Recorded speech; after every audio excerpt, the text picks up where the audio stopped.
நாம் தமிழர் கட்சியின் தலைமை ஒருங்கிணைப்பாளர் சீமான் நெல்லையில் இன்று நிருபர்களுக்கு பேட்டியளித்தார். அப்பொழுது அவர் பேசியதாவது: தமிழக வெற்றிக் கழகம் சார்பில் அக்கட்சியின் தலைவர் விஜயின் சுற்றுப்பயணம் முதலில் சேலம் மாவட்டத்தில் அறிவிக்கப்பட்டிருந்த நிலையில் திடீரென நாமக்கல், கரூர் மாவட்டத்திற்கு மாற்றப்பட்டது ஏன்? கரூர் சம்பவம் நடைபெறுவதற்கு முதல் காரணமே விஜய் தான்.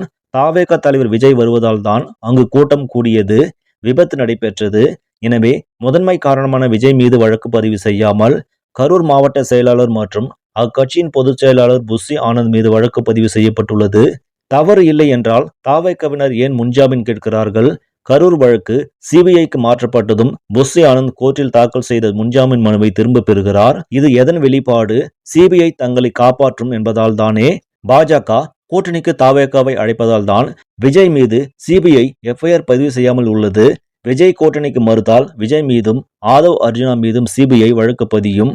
அதனால் கரூர் சம்பவத்திற்கு மூல காரணமான விஜய் மீது தான் வழக்கு பதிவு வேண்டும். கைது செய்வதென்றால் முதலில் விஜயை தான் கைது செய்ய வேண்டும் என்று அவர் தெரிவித்தார்.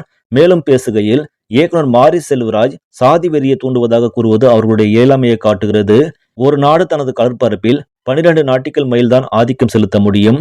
ஆனால் இலங்கை நமது தமிழகத்தின் கச்சத்தீவு வரை ஆதிக்கத்தை செலுத்த நினைக்கிறது. இவ்வாறு அவர் கூறினார். அப்பொழுது நிருபர்கள், சட்டமன்ற தேர்தல் முன்கூட்டியே வரவுள்ளதாக தகவல்கள் வருகிறது என கேட்டனர். அதற்கு முன்கூட்டியே வந்தால் என்ன, திருப்பம் வந்துவிடப் போகிறதா என்றார். தொடர்ந்து திமுக 200 இடங்களில் சட்டமன்ற தேர்தலில் வெற்றி பெறும் என கூறுவது பற்றி கேட்டபொழுது, இன்னும் 6 மாத காலம் உள்ளது, பொறுத்திருந்து பார்ப்போம். அடுத்து எங்கள் மாநாடு திருச்சியில் நடைபெறுகிறது. அந்த மாநாட்டில் அனைத்து தொகுதிகளுக்கும் வேட்பாளரை அறிவிக்கப் போகிறேன் என்று அவர் அதிரடியாக கூறினார்.